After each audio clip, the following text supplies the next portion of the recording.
Hi guys, welcome back once again to the channel. मेरा नाम है सुनिधि साहनी और आज की वीडियो में हम डिस्कस करने जा रहे हैं सोशल प्रॉब्लम्स इन इंडिया के बारे में।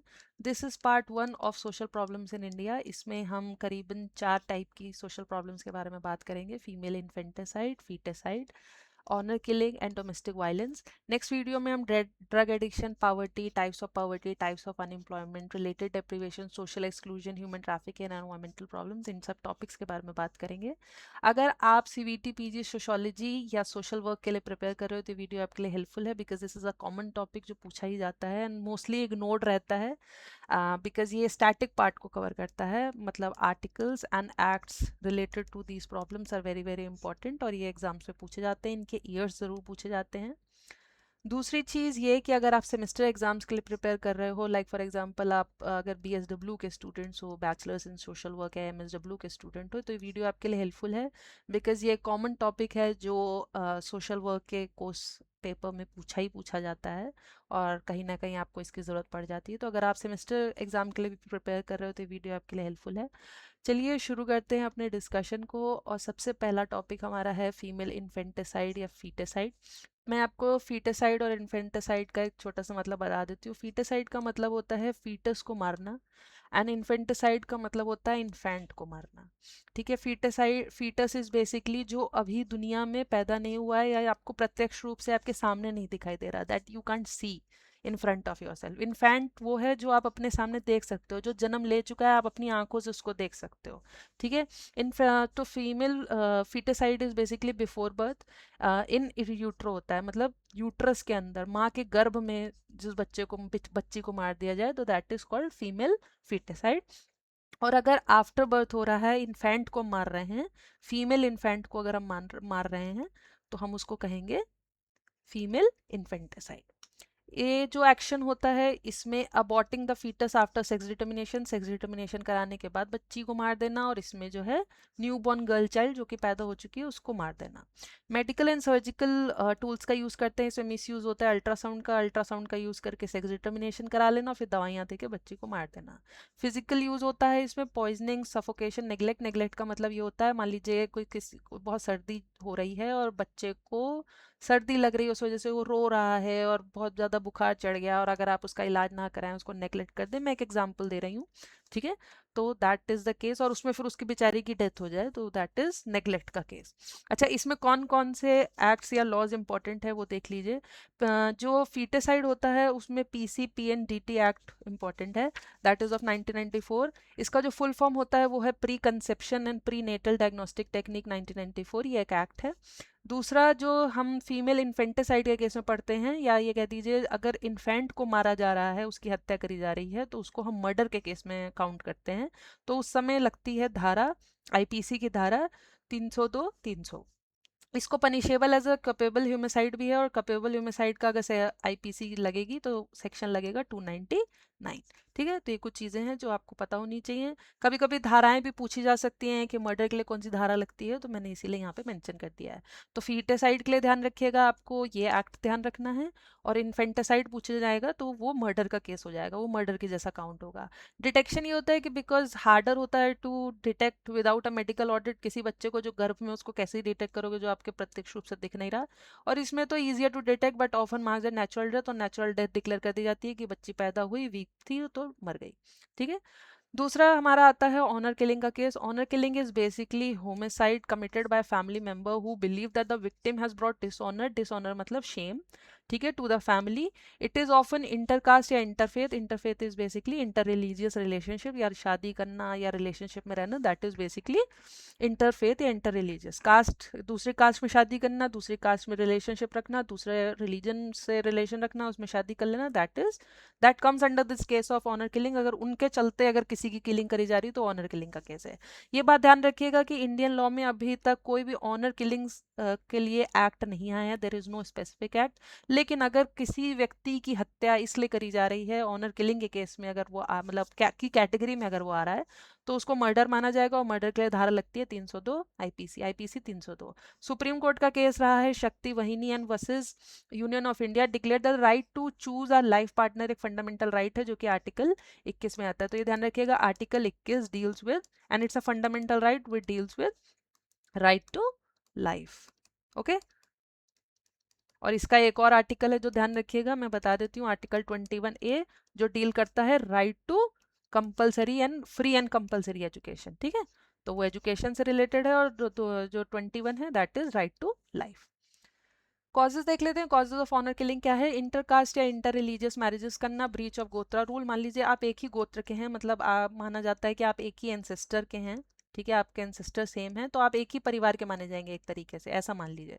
ठीक है, तो अगर आप सेम गोत्र में भी शादी करते हैं तो वो भी आपके इस गोत्रा रूल को तोड़ रहा है, जैसे हरियाणा और वेस्टर्न यूपी में देखा जाता है। चैलेंज टू पेट्रियार्की, क्योंकि women exercise her own agency, मतलब अगर कोई महिला है वो अपनी एजेंसी या अपनी विल का यूज करते हुए अपनी इच्छा या अपने खुद डिसीजन लेने लग जाए, अपनी चॉइस को फॉलो करने लग जाए, तो वो भी चैलेंज करता है पेट्रियार्की को, क्योंकि वीमेन अपनी अथॉरिटी नहीं रख सकती। तो उस केस में भी ये माना जाता है। मैरिजेस के केस में मान लीजिए अपनी अथॉरिटी रख रही है या अपनी विल रख रही है, या ड्रेस या वो किस तरीके के कपड़े पहनना चाहती है, तो उसको एज एन इंसल्ट देखा जाता है to the male authority of the family. दूसरा, फीमेल सेक्सुअलिटी को कंट्रोल करने के चक्कर में भी ऑनर किलिंग के केसेस देखे जाते हैं। Family honour is culturally placed upon the bodies and the conduct of body, मतलब एक विमेन की बॉडी और एक विमेन का जो स्टेटस है, दैट इज उसकी जो सेक्सुअलिटी है, that is basically responsible for the honour of the family. उसको उसके इक्वेट करा जाता है, honour of women is equal to honour of family. ठीक है, तो ये पुरानी एक धारणा है जो कि आज भी शायद चली आ रही है, बहुत सारे केसेस देखने को मिलते हैं। ठीक है, and perceived immorality is seen as a permanent stain on the family life name. Next है fear of social boycott. Families often kill their own members due to the pressure from the Khap Panchayat informal caste council, who threaten to ostracize the family from the village। ठीक है, बहुत बार खाप panchayat is basically कुछ पंचायत बैठते हैं, ठीक है, कुछ पंच बैठते हैं, और वो एक डिसीजन लेते हैं कि अगर अगर मान लीजिए कोई ऐसा केस आया जिसमें इंटरकास्ट रिलेशनशिप या भाग के शादी कर ली, तो उस केस में वो कहते हैं, मतलब वो वाला चीज़ हो जाता है ना कि बहुत सारा मूवीज वूवीज में भी देखते हैं कि इनको मार दिया जाए, ये फैमिली, ये तो बहुत शर्म की बात कर दी है, और ये वो, तो ये बहुत बार खाप पंचायत ऐसे डिसीजंस लेते हैं और फिर वो फैमिली पे प्रेशर डालते हैं कि अगर आपने ये डिसीजन नहीं लिया, अगर आपने अपने बच्चों को नहीं भगाया या इनको अलग नहीं किया, मतलब भगाया नहीं, इनको अलग अलग नहीं किया, या बहुत बार किलिंग के लिए भी फोर्स करते हैं, तो आपकी पूरी फैमिली को आउटकास्ट कर दिया जाएगा। Objectification of women, viewing women as a property rather than individual, leads to the believe that honour मतलब family has the right to destroy the property to save face, मतलब बहुत ही ईजिली विमेन को या अपने बच्चों को मारा जा सकता है। ठीक है, यहाँ पे विमेन का केस दे रखा है कि विमेन ऑफ कोर्स प्रॉपर्टी है फैमिली की, ऐसा माना जा रहा है, तो उसके ऊपर हक है फैमिली का, हेड ऑफ द फैमिली का, पेट्रियार्क का हक है उसके ऊपर, और वो उसके साथ कुछ भी कर सकते हैं अपनी फैमिली ऑनर को बचाने के लिए। तीसरा केस आ जाता है डोमेस्टिक वायलेंस का। Domestic violence is basically abuse, physical, sexual, verbal, economic occurring with in a domestic relationship. कोई भी डोमेस्टिक रिलेशनशिप, अभी मतलब देख लेते हैं डोमेस्टिक रिलेशनशिप का क्या है, रिस्पॉन्डेंट कौन होता है, one who is protected. But पहले ये समझिए कि जो अब्यूज़ है डोमेस्टिक वायलेंस के केस में, फिजिकल हार्म को ही अब्यूज़ नहीं कहा गया है, फिजिकल, सेक्सुअल, वर्बल या इकोनॉमिक किसी भी तरीके का अगर हार्म या अब्यूज़ किया जा रहा है किसी महिला को, और यहाँ पे महिला ही इंक्लूडेड है बेसिकली, मेंस के लिए तो ये एक्ट भी नहीं है। ठीक है, तो अगर महिला को किसी भी तरीके से फिजिकली, शारीरिक, सेक्सुअली, वर्बली या इकोनॉमिकली किसी भी तरीके से अगर हार्म किया जा रहा है डोमेस्टिक रिलेशनशिप में, तो वो डोमेस्टिक वायलेंस का केस है।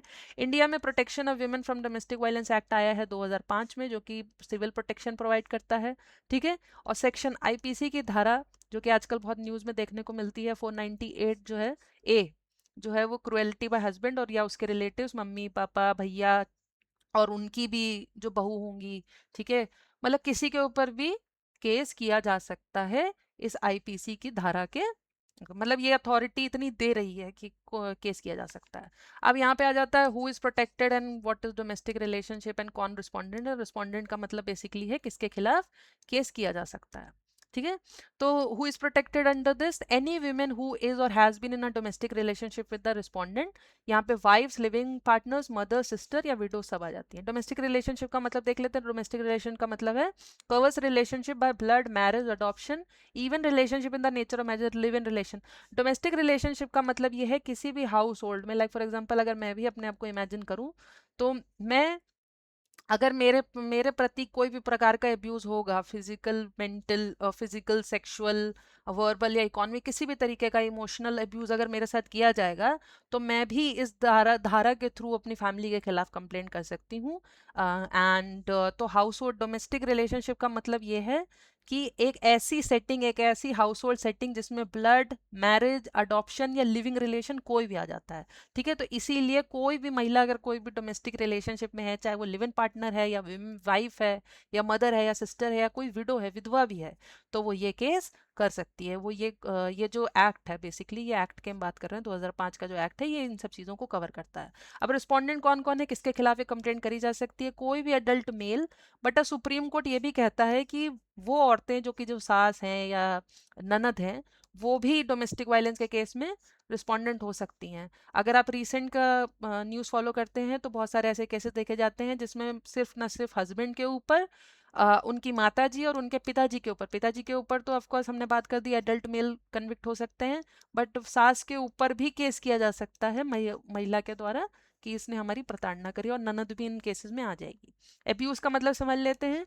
The act goes beyond physical violence and define 4 types of abuse, जैसे कि मैंने कहा, physical abuse, sexual abuse, verbal emotional abuse, economic abuse में आ जाएगा विमेन को फाइनेंशियल रिसोर्सेज से डिप्राइव कर देना, पर्सनल ज्वेलरी या प्रॉपर्टी, मतलब जो उसका स्त्री धन है उसको छीन लेना, प्रोहिबिट करना उसको फ्रॉम यूजिंग द हाउस और शेयर्ड फैसिलिटीज, वर्बल और इमोशनल में उसके इंसल्ट करना, रेडिक्यूल करना, नेम कॉलिंग करना, थ्रेटन करना कि हम तुम्हें चोट पहुंचाएंगे। सेक्सुअल अब्यूज में तो सेक्सुअल नेचर के तहत जो अब्यूज किया जा रहा है, ह्यूमिलेट किया जा रहा है, डिग्निटी को हर्ट कर रहे हैं। Physical abuse is basically causes bodily pain और damage to life and health. तो ये कुछ एक्ट्स हैं जो कि इंपॉर्टेंट है, इनके बारे में इनके ईयर बेसिकली हमको याद रखने हैं। डोमेस्टिक वायलेंस से रिलेटेड है protection of women from domestic violence act, that is of 2005। Acts are very important, acts में years are very very important, और इनके फुल फॉर्म बहुत ज़्यादा ज़रूरी है, तो फुल फॉर्म देख लीजिएगा। ये डोमेस्टिक वायलेंस एक्ट नहीं है, ये protection of women from domestic violence act है।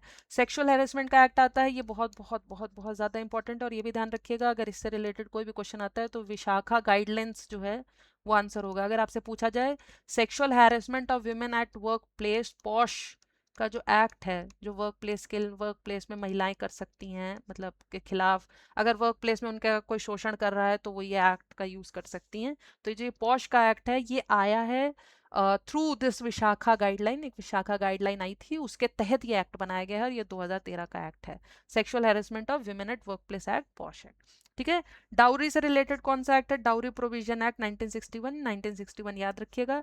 सेक्सुअल सेक्स डिटर्मिनेशन का मैंने भी आपको पहले ही बताया है, PNDT एक्ट 1994, इसका फुल फॉर्म है pre conception and prenatal diagnostic technique. Indecent representation के लिए indecent representation of women provision act 1986 आया था, ये इतना ज़्यादा इंपॉर्टेंट नहीं है, पर ये जो ये 4 एक्ट्स हैं ये बहुत important, domestic violence, sexual harassment, dowry, sexual sex determination. ये ईयर वाइज भी पूछे जा सकते हैं कि सबसे पहले कौन सा लागू हुआ, लाइक डाउरी प्रोविजन पहले आया है, protection of women domestic violence बाद में आया है। ये बहुत ही पॉश रिसेंट का एक्ट है, और जो ये पीएनडीटी एक्ट है 1994 का है। तो ये कुछ चीज़ें जो आपको ध्यान रखनी है। एक और बात, हम पार्ट 2 में आगे के सोशल प्रॉब्लम्स को डिस्कस करेंगे, ठीक है, ये पार्ट 1 था। दूसरी चीज़ ये कि इस वीडियो की जो PDF है वो आप @GK ज़रूरी है टेलीग्राम चैनल पे जाके आपको अवेलेबल हो जाएगी। ठीक है, आप इस टेलीग्राम चैनल को ज्वाइन कर सकते हैं, जितनी भी लेटेस्ट अपडेट्स होती हैं वो सब वहाँ पे, या जितनी भी PDFs होती हैं वो सब वहाँ पे अवेलेबल होती हैं। तो आप इस टेलीग्राम चैनल को ज्वाइन कर सकते हैं। अगर आपको इस वीडियो की PDF चाहिए तो आपको ये टेलीग्राम चैनल पे मिल जाएगी, और टेलीग्राम चैनल का लिंक जो है वो डिस्क्रिप्शन बॉक्स में भी अवेलेबल है, तो आप वहाँ से जाके भी डायरेक्टली क्लिक करके टेलीग्राम चैनल तक पहुँच सकते हैं। तो thanks once again for watching this video, और अगर आई होप आपको समझ में आया हो, आपको अच्छा लगा हो। फिर मिलेंगे जैसे कि मैंने कहा नेक्स्ट वीडियो के साथ, और इन सब टॉपिक्स के बारे में डिस्कशन करेंगे। तब तक के लिए आप लोग पढ़ते रहिए और हमेशा खुश रहिए।